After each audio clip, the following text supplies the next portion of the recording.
Hi, everyone. Thanks so much for joining us today. I'm pleased to be joined by Circe Olson Woessner, who is the spouse of an Army veteran and the founder and director of a museum. You are the first museum founder that we have spoken to in this highlight series. That will not surprise you.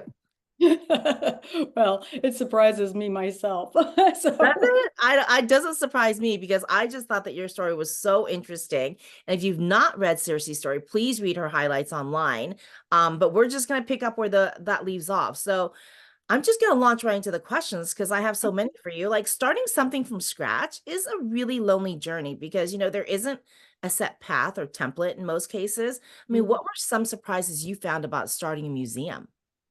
well, first of all, when we started the museum, there were like three of us that started it. We did not know how much time it was going to take. It takes a lot of time from your life, and the more you start a project, and especially if you're like me, you get really interested in it, and pretty soon you're setting aside family, you're setting aside Mhm. friends, you're setting aside priorities because you could become all consumed, and then so you don't realize that after a while you look around and like the only people left around you are still your husband and your kids because they have no place to go. Yeah. But so that was one thing that it started off to be a fun project, but of course, when you're starting a business, it's a business. And even though a lot of people don't think nonprofits are a business, we had to Mhm. learn all the things that we had to do, and incorporating and laws and bylaws and the ins and outs of museum work. So it is lonely, and it's lonely because um as the founder you feel responsible for everything, and so if something is going wrong, it's my fault. If something is going right, it's because everybody else did such a great job. And so there is an isolation, and sometimes you feel like you're working in a vacuum. And Yeah. so that was one thing I wasn't prepared for. I was also not prepared for the happy coincidence that because all of us who founded the museum, there was Wanda and Jane, my dad, and me, we were all educators. And so we approached this more like a social studies project. And so instinctively we were putting exhibits together and ideas and concepts, and years later we had some college students in a graduate program do a kind of a study on us, comparing us to our peers, and we were holding our own with professional museums out there, and that was a surprise. So those were two things that were kind of surprising. And 13 years later, I'm still married and my kids still speak to me and I still have a couple friends. So I hope you have a better, like, more well-rounded social life because you're more balanced. But I mean, I think you're being too humble because I read in your profile that you won 3 awards as well. yeah, yeah. So we were lucky. The first year we belonged to the New Mexico Museum Association, and so every year they were putting out calls for museums, show off New Mexico, let's Mhm. join some of these different award programs. And so we did the first year that we applied for, put ourselves forward to the American Association for State and Local History, we received the Corey Prize, which was the highest prize, and it Wow. was for small institutions that use innovation and in their presentations. And that was another thing that I thought was so interesting. Well, not interesting, but about us is because we didn't know what we were or were not supposed to do. We were innovative all the time because we were making, new waves all the time. So, what was innovative to somebody else, we were just going with instinct and intuition. That's so So cool. we received the Albert B. Corey Prize for our play and our exhibit and our anthology Shout, Sharing Our Truths. And then 2 years in a row, we took leadership awards from the American Association for State and Local History, and then also the New Mexico Press Women. We took first prize for one of our videos and an honorable mention in the National Press Women. That's really impressive. And I also think it's really cool that you didn't know that you weren't supposed to be doing something, so you just went ahead and did it, right? And I Yeah. mean, and then obviously that authenticity carried the day because you won awards for it. And these are national Mhm. awards. That's really, really cool. Mhm. But something that you said really stays with me, which is that, you guys had not run businesses, so you had to like not just learn about like your passion, which is, archiving the military family experience and stuff, but you also Mhm. had to learn how to run a business. Um, Right. and so I imagine that involved a lot of research. So what kind of research did you engage in before you started the museum? Well, first I have to say that, like I said, we were educators, but three of the four of us were actually federal employees. We were federal workers, and I was still working. Wanda was still working at the time. So business and federal working is not not Oil and water. yeah. So so this was all really out of our wheelhouse. But so to start the museum, so I just said, Dad, we're going to start a museum. That was great. That was the easy part. And then I thought, well, how are we going to do this? And so we started joining different museum associations, the American Association for Museums, the New Mexico Association for Museums, um, the local one in Albuquerque, and we started tagging around with some of the other museums in Albuquerque. And it was lucky for us. We really got good mentorship. Mm. And so when we would go to these meetings with all the museum professionals, I was taking notes, my dad was taking notes, and we would ask questions and they would answer. And it was very welcoming and very helpful. And then because we had joined the national group, it isn't the American Association, but the national group, they have wonderful resources, documents and best policies and things like that. And so we really studied, and we were very conservative how we started. No, so it sounds like you just went step by step, right? We started small. We did exhibits with different groups, and we were a website, and then we got an office, and very, very slowly.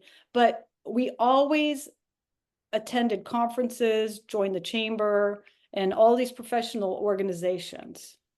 So it sounds like networking and Mm. joining professional associations really had a critical role in developing your museum. It certainly did, and not being embarrassed to ask for help. I mean, I admit I knew nothing, and I wasn't too ashamed to ask for help. And also, what we did is we hooked up with the university, and we got an intern who was in the museum studies program, and she said, "Oh my gosh, you don't have a collections policy. You need these documents, you need to know this." And so we have found where our gaps are. We go to subject matter experts for help. Yeah, and you also, I mean, connecting with the university is key. And I did not realize this until like Georgetown University reached out to us and said, "Hey, some of our master's students would like to do work for you all. Like they want to do a case study on you guys." And I'm like, I didn't even know that was a thing.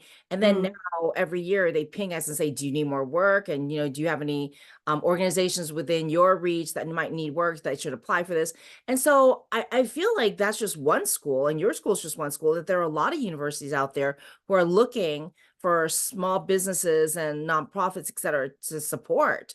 And so that's a really great tip because, I mean, it's not absolutely free for you because you do have to supervise them and you do have to spend time with them and mm, and mentor them, and also so it does take time, but it was a really great solution for us because like for marketing purposes, for just for having talking points, and it sounds like for you for research and stuff, I think that is a tip that I've not heard any of our spouses mention before, about using university students. So I hope people walk away with that at least. Well, and I wouldn't just say we didn't limit it just to New Mexico. So we worked with interns all over the country, because now with Zoom and with, you know, the pandemic taught us you don't have to be anywhere near your business to make your business work. So we've actually had interns in North Carolina and other places doing you know, some projects for us. When we did our book E Pluribus Unum, we had 3 anthropology interns doing our data collection. Oh, very cool. Very, very Yeah, yeah. So that is, and so you can work, you know, anywhere in the world with, you know, universities. So that's your education background showing through there. Like to even know that. And tying in things that don't usually tie together. We do Yeah. that really well. No, that's awesome. That is awesome. So, I mean, these are some of the great lessons you learned that you're sharing now, but are there any others? Like, what would you do differently if you could go back to the beginning of the journey of starting in the museum? Well, so when we started at the museum, like I said, we were cautious. And so what we did in, you know, for the first couple of years was we did programming with other museums. And that was wonderful. I mean, the National Nuclear Museum in Albuquerque is our biggest mentor and has been so wonderful since 2011. And we did our first exhibit with them. Called Sacrifice and Service, the American Military Family. And 22,000 people came to that exhibit from Memorial Day Wow. to Labor Day. Wow. They came to the nuclear museum, but then our exhibit was there. So we, Yeah. you know, take the So credit. cool. And it was a great success, and we had lots of good feedback in our guest book. And then we went on and we did some programming with the Albuquerque Balloon Museum, and then Albuquerque Explora, and then the Hispanic Cultural Center. And all of these programs got us great visibility. It gave us great experience working with different entities and how they do things, but it confused our brand. So every time we would go out later on to raise money, like we need a building. Well, we saw you at the Nuclear Museum. You have a great facility. Well, yeah, that's not our facility. Yeah. you know, so it did kind of confuse. And another thing happened is a lot of people attended these programs, but because they were dual programs, I would go to work on Monday morning at my paying job, and somebody would say, "Oh, I was at the Balloon Museum. They had the greatest thing this weekend. You would have loved it. It's all military stuff." And I would be Don't like, say. that was us, we were there. So, it is collaboration is wonderful, but I think in hindsight I would have somehow, and I don't know how I would have done this, is made sure that we stood out a little bit more as our own, even within the programs. I'm not sure how I would have done that, and I would not say I would never have, I would not go back and say I wish I hadn't done it, because I do, and I learned so much. But that was something that confused our brand. I think my recommendation would be next time you go around and get an intern, get a marketing intern, ask them that question. Yeah, yeah, that's true. Because Probably. they'll write a marketing plan for you. And that would be, I mean, I think that is the best thing about working with interns is the narrower the scope of the project can be. I feel like they appreciate it because they're like, I have a finite amount of time that I'm with you. So I really need something that I can solve for you right now. Right, Oh, yeah. that might be kind of cool. But I appreciate that. And now that people know about you, that you exist and that you're taking donations monetarily, but also with archival artifacts, I think people are gonna be like, I have really interesting stuff to donate. But I mean, to help you off at the past, to like what kind of stuff are you looking for? And if people do want to donate, how do they find you, whether it's money or things? Um, Mhm. what's the process for doing that? Well, so what we're right now, we're in transition. We're looking for a new home. Uh, But what we're always looking for are artifacts that are everyday military family things, like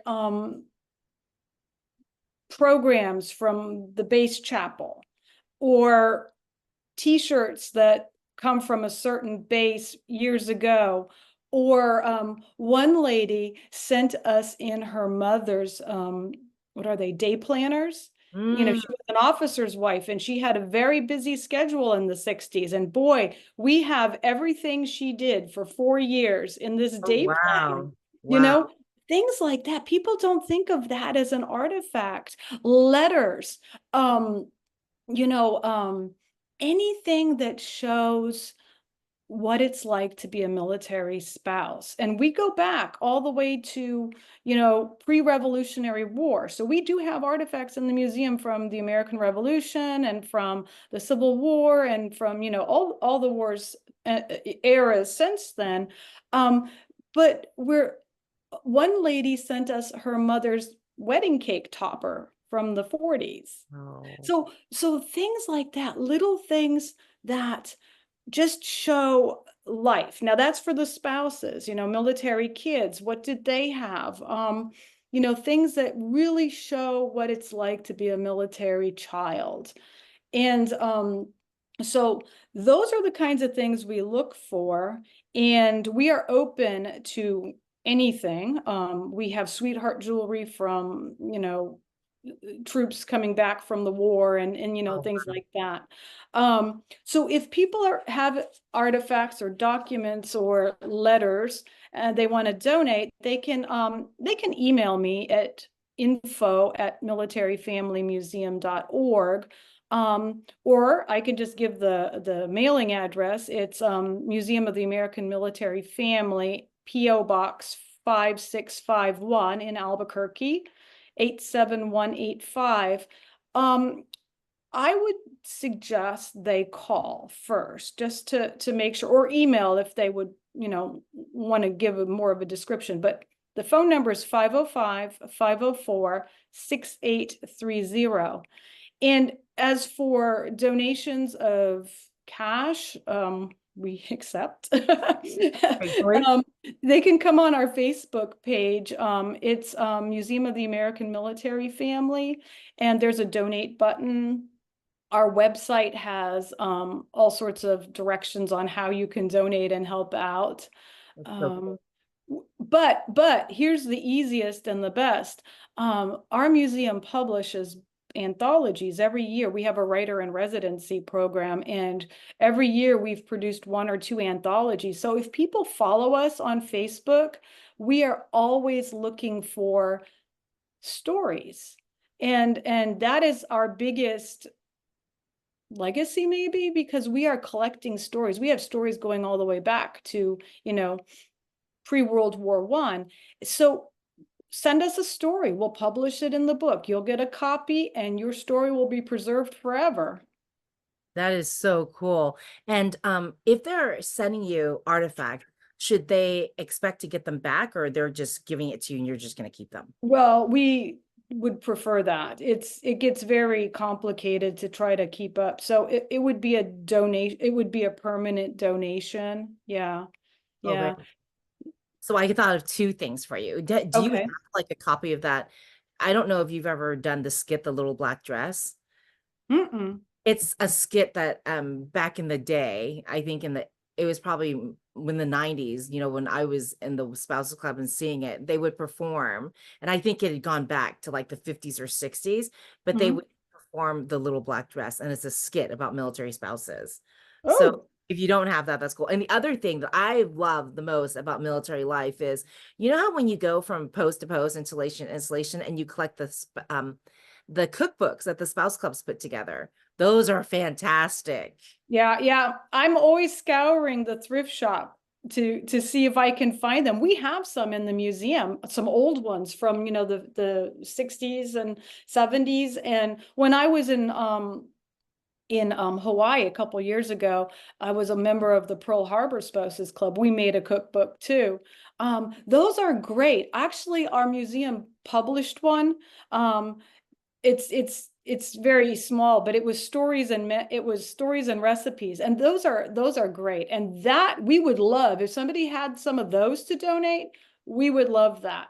Yeah. Um, Because they kind of, because I like, you know, when we did one in Wichita at McConnell, we did the first part, and the one we did at Eglin as well. The first part is always like some of the senior spouses will put together menus, and it just tells you so much about how people used to entertain. So Mm-mm. I just love it. It's just so much fun. I still use some of those recipes actually. Yeah. Well, we have our museum has about 3,000 books in the special collections library. We have a lot of cookbooks too, and a lot of historic cookbooks. And it's amazing to see what some of these meals had to be for, the spouses, entertaining. It was a big deal. Yeah, no, I now I want to go visit your museum. This is amazing.